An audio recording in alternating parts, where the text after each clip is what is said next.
Мұқият қарап, жауап бер. Келесі магнит қайсы?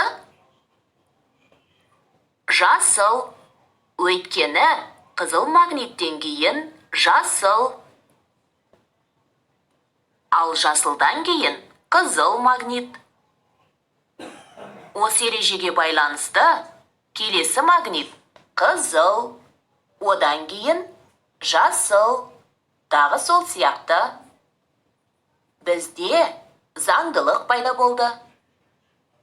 Заңдылық бұл сандар немесе фигуралардың белгілі ережеге сай қайталануы. Мысалы, жыл мезгілдері.